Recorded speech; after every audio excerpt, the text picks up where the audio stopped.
오늘의 성경 말씀은 민수기 6장 22절에서 27절 말씀입니다. 주님께서 모세에게 말씀하셨다. 너는 아론과 그 아들들에게 말하여라. 그들이 이스라엘 자손에게 복을 빌 때에는 다음과 같이 빌라고 하여라. 주님께서 당신들에게 복을 주시고 당신들을 지켜주시며 주님께서 당신들을 밝은 얼굴로 대하시고 당신들에게 은혜를 베푸시며 주님께서 당신들을 고이 보시어서 당신들에게 평화를 주시기를 빕니다. 그들이 나의 이름으로 이스라엘 자손에게 이렇게 축복하면 내가 친히 이스라엘 자손에게 복을 주겠다. 이 말씀은 살아계신 하나님의 말씀입니다. 서로 용서하라. 그 위에 하나님의 사랑을 더하라. 주님이 우리에게 주시는 말씀을 듣습니다. 오늘 이 찬양을 통하여 우리들의 마음의 고백이 하나님 앞에 상달되게 인도하여 주옵소서.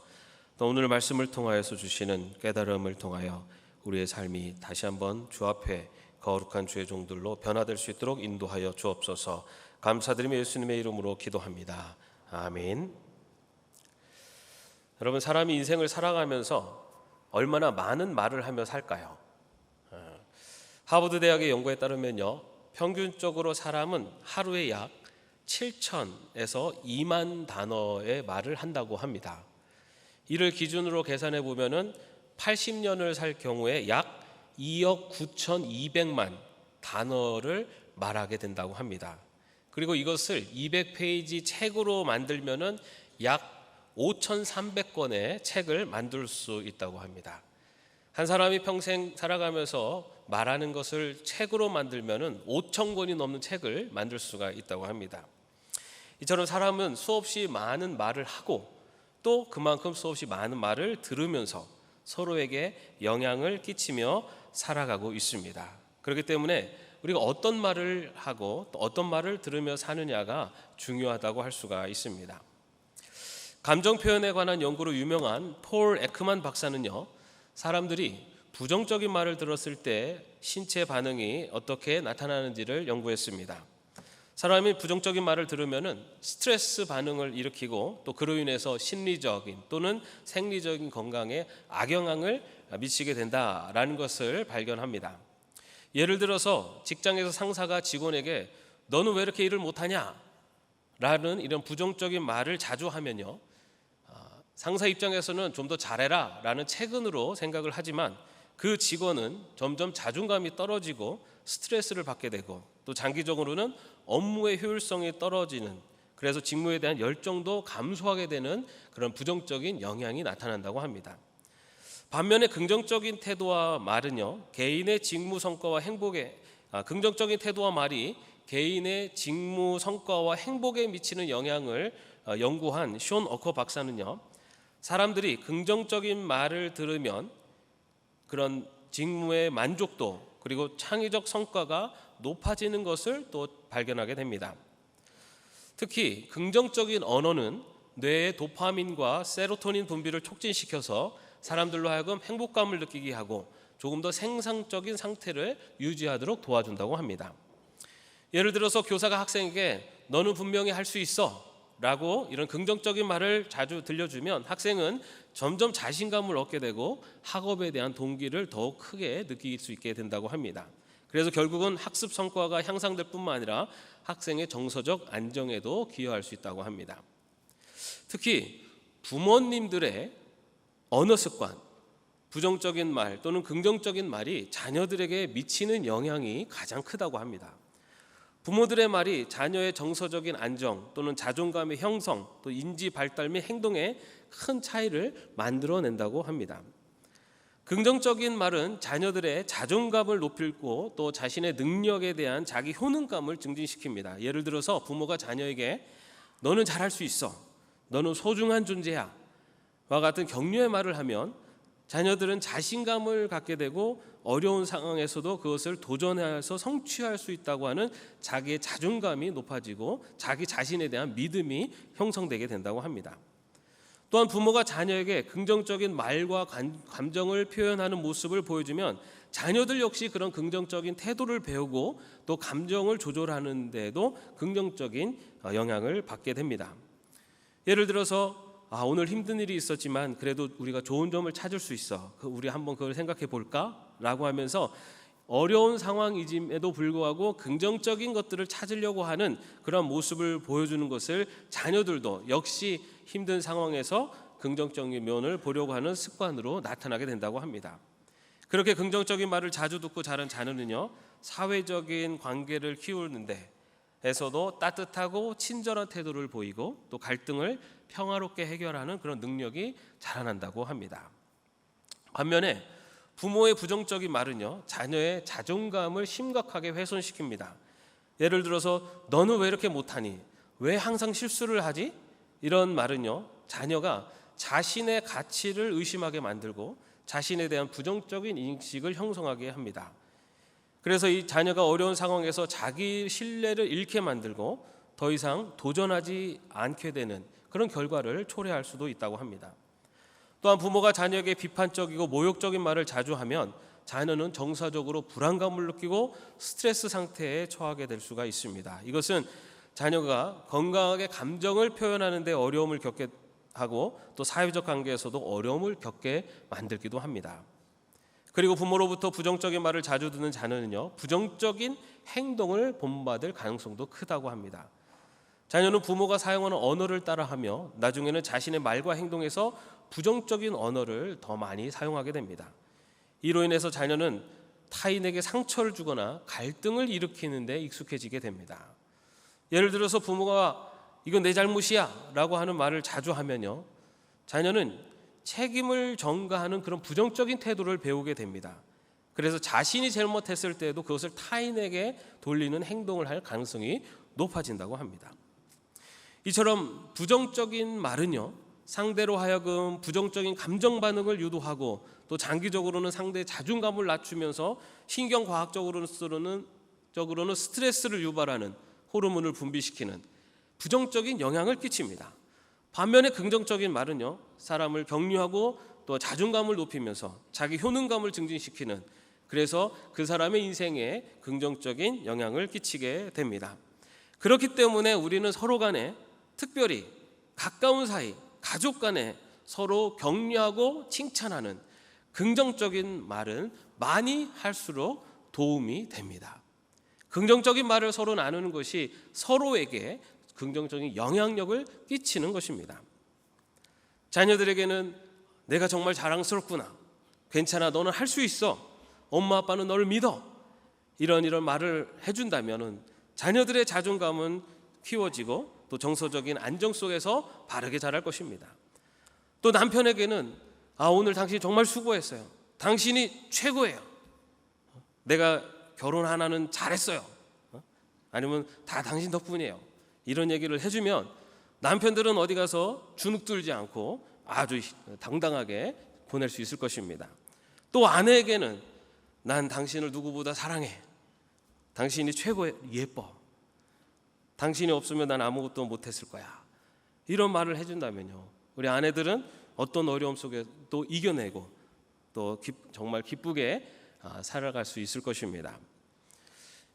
그런데 여러분, 우리가 이런 긍정적인 표현을 하는데 참 익숙하지가 않습니다. 그러다 보니 마음은 고마움이 있고 감사함이 있고 사랑이 있지만 그것을 표현하는데 굉장히 낯선 것이 현실입니다. 그래서 이것도 훈련이 필요합니다. 자, 옆 사람 한번 보십시오. 자, 뭐라도 칭찬할 거 하나씩 찾아보십시오. 부부간이면은 내가 요 얘기를 한번 해줘야겠다. 아니면은 잘 모르시는 분이면은 외모에서 또는 약간 거짓말을 치셔도 됩니다. 상대방 기분 좋은 말. 자, 준비되셨습니까? 자, 지금부터 옆에 분하고 한번 긍정적인 표현 한번 해보겠습니다. 시작. 자, 한번 해보십시오. 참 이상하게 부부간에 더 어려워하세요.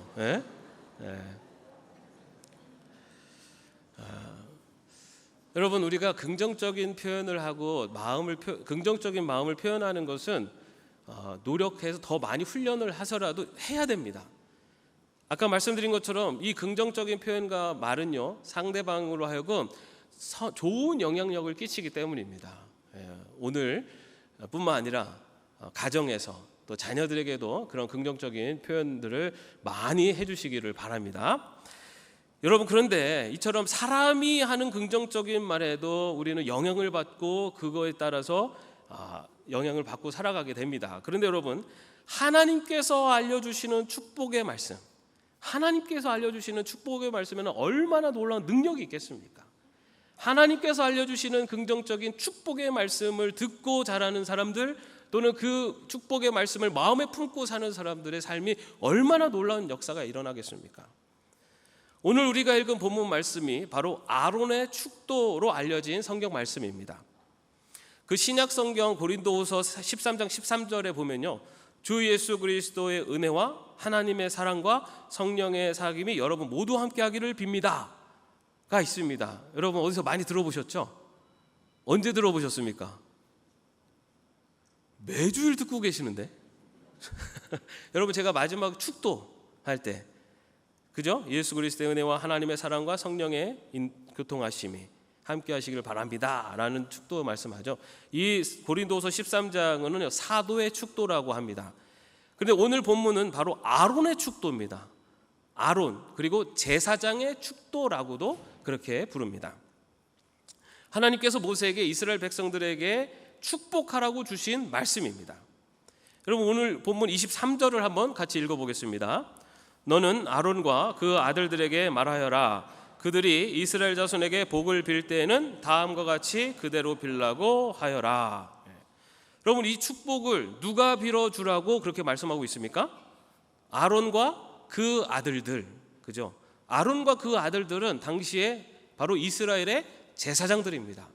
이스라엘 제사장들이 이스라엘 백성들에게 이러한 축복으로 빌어주라, 축복을 하라라고 그렇게 알려주신 겁니다. 그렇다면 이 축복은 제사장들만이 할 수 있느냐? 그럼 오늘날에는 이 축복을 누가 해야 되느냐? 목사가 할 수도 있습니다. 그런데 여러분, 베드로 사도는요, 베드로전서 2장 9절에서 이렇게 얘기합니다. 오직 너희는 택하신 족속이요 왕같은 제사장들이요 거룩한 나라요 그의 소유된 백성이니. 여기서 여러분, 너희는 바로 성도를 말합니다. 구약시대 제사장의 그 자리, 그 축복을 해야 되는 그 일은 신약시대에는 바로 왕같은 제사장이 된 성도들이 바로 해야 되는 축복의 선언이었던 것입니다. 다시 말해서 성도들이, 저와 여러분이 이 축복으로 축복해 줘야 된다는 겁니다. 그렇다면 누구에게 이 축복의 말씀을 빌어줘야 됩니까? 오늘 말씀에는 이스라엘 자손에게라고 되어 있죠. 오늘날로 말하면 하나님의 백성들, 즉 성도가 성도 간에, 또 성도의 가족들, 또 그 자녀 손들에게 이 축복의 말씀을 전하라는 것입니다. 오늘 우리에게 주신 이 아론의 축복, 제사장의 축복, 이것은 제사장들에게만 주어진 것이 아니라 오늘날 바로 성도된 우리들의 가족, 우리들의 성도 간에, 우리들의 가족, 우리 자녀들에게 전해주라라고 하시는 말씀인 것입니다. 그렇다면 우리는 어떤 복을 빌어줘야 할까요? 24절을 한번 같이 읽어보겠습니다. 주님께서 당신들에게 복을 주시고 당신들을 지켜주시며. 이스라엘 백성은 앞으로 광야길을 가야만 합니다. 그리고 앞으로 가나안 땅에 들어가기 위해서 전쟁을 치러야만 합니다. 여러분, 광야라는 곳이 어떤 곳입니까? 낮에는 타는 듯한 사막의 열기가 있는 곳이고 밤에는 그 심한 일교차로에서 추운 곳이 바로 광야입니다. 그 광야를 지나야만 할 것이고, 또한 가나안 땅, 젖과 꿀이 흐르는 땅이라고는 하지만 그곳에는 이들을 적대하는 많은 적대 세력들이 존재하고 있었고, 그곳에서 전쟁을 치러야 될 뿐만 아니라 내부적으로는 질병과 기근과 싸워야 되는 곳이 가나안 땅입니다. 그 광야를 지나고 가나안 땅에 들어가기 위해서 이 이스라엘 백성들에게 필요한 것, 그것은 바로 하나님의 지켜주심, 하나님의 보호하심입니다. 하나님께서 지켜주셔야지만이 이들은 광야길을 걸어갈 수가 있고, 또한 가나안 땅에 들어갈 수가 있습니다. 하나님께서 지켜주셔야지만이 이들의 재앙과 각종 질병과 전쟁으로부터 보호를 받을 수가 있습니다. 바로 하나님께서는 아론을 통해 이스라엘 백성들에게 하나님의 지켜주심을, 하나님의 보호하심을 축복하라 라고 전하고 있는 것입니다. 여러분, 오늘날 우리가 살아가는 인생길도 마찬가지입니다. 우리가 살아가는 인생길, 성경은 사탄이 우는 사자처럼 삼킬자를 찾고 있다라고 이야기합니다. 우리가 살아가는 인생길, 여러 험난하고 고된 길도 있지만 갖가지 좋은 것, 달콤한 것으로 유혹하는 사탄의 미혹이 있습니다. 우리 하나님께서 이러한 세상 속에서 우리 자신을, 또한 우리 가정을, 우리의 자녀들을, 우리의 교회를 지켜주셔야지만이 우리는 이 험난한 광야 같은 인생길을 걸어갈 수가 있는 것입니다. 하나님께서 보호해 주실 때만이 어떤 어려운 상황과 문제에서도 우리는 그것을 이겨낼 수 있는 힘을 얻을 수가 있습니다. 하나님의 보호하심, 하나님의 지켜주심, 이것이 바로 하나님의 백성들이 서로에게 나눠야 되는 축복인 것입니다. 여러분, 하나님께서는 하나님의 백성을 어떻게 지키시고 보호하시는가 이렇게 고백을 합니다. 이스라엘을 지키시는 분은 졸지도 않으시고 주무시지도 않으신다. 주님은 너를 지키시는 분, 주님은 내 오른쪽에 서서 너를 보호하는 그늘이 되어주시니 낮의 햇빛도 너를 해치지 못하며 밤의 달빛도 너를 해치지 못할 것이다. 주님께서 너를 모든 재난에서 지켜주시며 내 생명을 지켜주실 것이다. 주님께서는 내가 나갈 때나 들어올 때나 이제부터 영원까지 지켜주실 것이다. 우리의 인생을 지켜주시고 보호하시는 그 하나님의 지켜주심과 보호하심, 그것을 서로 축복하고 그것을 서로를 위해서 축복하라 라고 말씀하고 있습니다. 그것이 바로 성도 간에 서로 나눠야 되는 복이라는 것입니다. 이 시간 우리 한번 서로에게 축복하겠습니다. 우리 옆에 계신 분들께 하나님께서 당신을 보호해 주시기를 축복합니다. 축복해 주십시오.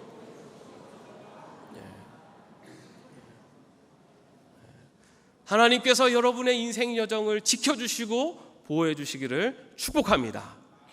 여러분이 축복의 말씀을 우리 성도 간에, 또한 우리 가족들, 그리고 우리의 자녀 손들에게 항상 전해 주십시오.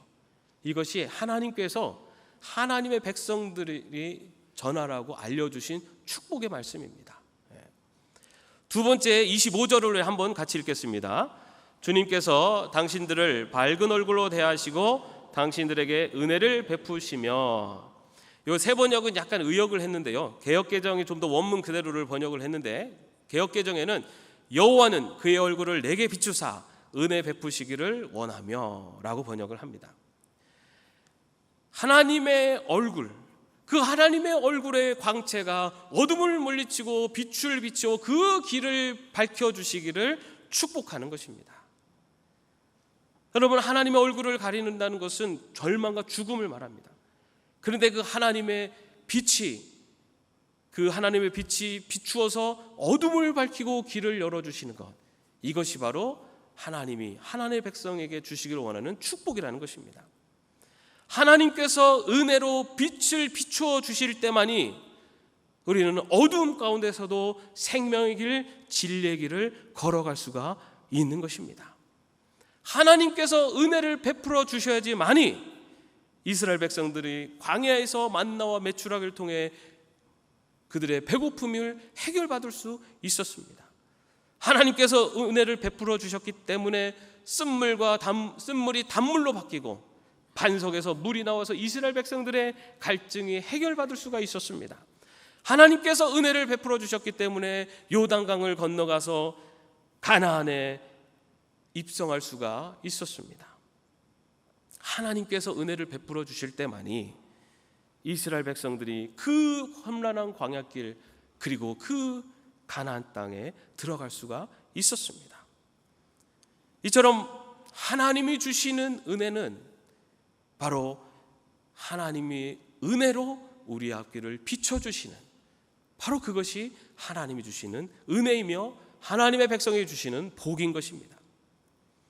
하나님의 은혜를 베풀어 주실 때만이 우리의 가정도, 우리의 직장도, 우리의 교회도, 우리나라도 빛으로 인도함을 받아 생명의 길 또한 진리의 길을 걸어갈 수가 있습니다. 이 시간에 우리 또 서로 한번 축복하겠습니다. 우리 옆에 계신 분들께 하나님께서 은혜를 베풀어 주시기를 축복합니다.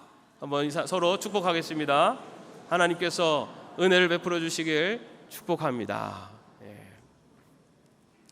여러분의 인생 여정 속에 여러분의 필요한 모든 것들 하나님이 아십니다.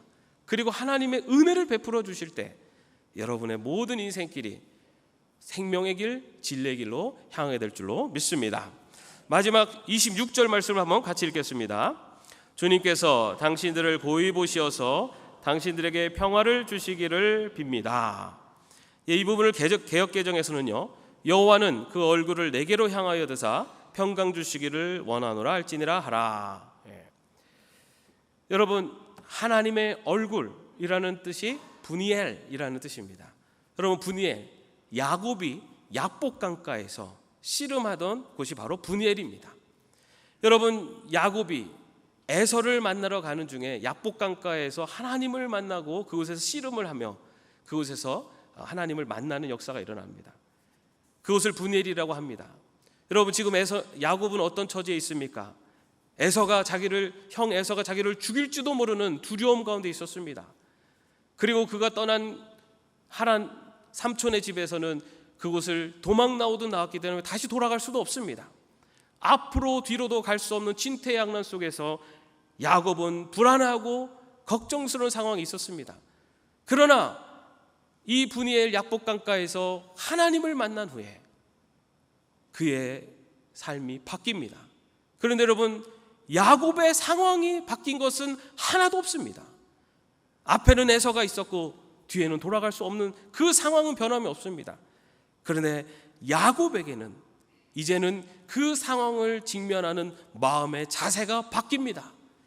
내가 하나님의 얼굴을 보고도 살았노라 라고 하며 이것을 분이엘로 이름할 때 그 이후 야곱의 삶은 이제는 걱정 근심하는 삶이 아니요, 하나님을 만나고도 살았나, 하나님이 함께 하시는 삶, 그리하여 담대하게 그 길을 걸어갈 수 있었던 것입니다. 이스라엘이 처한 상황도 녹록지 않았습니다. 이스라엘은 거친 광야길을 걸어야 했을 뿐만 아니라 가나안을 점령하기 위해서 전쟁을 앞두고 있는 상황이었습니다. 언제 어떤 일이 벌어질지 알 수 없는 불안한 길을 걸어가는 것이 그들의 상황이었습니다. 그런 상황 속에서 평강을 누린다는 것은 쉬운 일이 아닙니다. 그러나 하나님께서 주시는 평화, 하나님께서 평강을 주시면 그 어떤 삶 속에서도 평화를 누릴 수가 있습니다. 우리는 우리의 삶의 조건들이 정리가 되면 평화를 누릴 것이라고 생각하지만 하나님이 주시는 평화는 하나님의 평화를 선포하면 하나님께서 그 평화를 이루어 가시는 평화를 말씀합니다. 하나님이 주시는 평화는 단순히 감정을 조절하거나 적극적인 사고를 훈련하거나 명상을 해서 마인드 컨트롤을 하는 그런 평안이 아닙니다. 하나님께서 주시는 평안은 세상이 주는 평안과는 다릅니다. 하나님은 하나님의 백성들에게 이 상황과 형편을 초월하는 평강을 주시기를 원하십니다. 그렇다면 우리는 어떻게 하나님이 주시는 이 평안을 누리며 살아갈 수가 있을까요? 예수님께서 제자들에게 이렇게 말씀하십니다. 나는 평화를 너희에게 남겨준다. 나는 내 평화를 너희에게 준다. 내가 너희에게 주는 평화는 세상이 주는 것과 같지 않다. 너희는 마음에 근심하지 말고 두려워하지도 말아라 라고 말씀하시면서 제자들에게 평안을 빌어주십니다. 그리고 부활하신 예수님께서 다시 제자들에게 나타나셔서 평안이 있을지어다 라고 말씀하십니다. 그리고 나서 예수님이 주시는 이 평안을 누릴 수 있는 방법이 무엇인지를 알려주십니다. 예수님께서 평안이 있을지어다 말씀하신 이후에 성령을 받으라 라고 말씀하십니다. 여러분, 하나님께서 주시는 평안은 바로 성령께서 주시는 평화를 말합니다. 하나님께서 주시는 평안은 내 의지와 결단으로 얻는 평안이 아닙니다. 성령님께서 주시는 평안입니다. 베드로가 성령 충만하기 전에는 복음을 전할 때 두려워 떨었습니다. 그래서 복음을 전하는 자리에 나가지도 못하고 도망쳤던 자가 베드로입니다. 그러나 베드로가 성령이 충만한 이후에는 감옥에서도 복음을 전하며 어떤 곳에서도 두려워하지 않고 복음을 전할 수가 있었습니다. 그의 삶은 두려움과 위협이 존재했지만 그의 마음엔 하늘의 평안이 가득 찼었기 때문입니다. 바울과 실라는 하늘에 주시는 평안이 있었기 때문에 빌립보 감옥에 갇혀 있는 그 절망적인 상황 속에서도 찬송을 부를 수가 있었습니다. 성령께서 평안을 주시는 것, 그것이 바로 하늘이 주는 평안입니다. 내 삶의 형편들이 나아지고 내가 마음을 잘 조절해서 얻는 그 평안이 아닙니다. 그렇기 때문에 우리가 이 세상을 살면서 하늘의 평안을 누릴 수 있는 길은 성령 하나님께 우리의 평안을 주시기를 기도하는 것입니다. 그리고 내가 사랑하는 사람이 그 하늘의 평안을 누리며 살기를 축복하는 것입니다. 그래서 하나님께서는 하늘의 평안을 구하는 축복을 하라라고 말씀하십니다.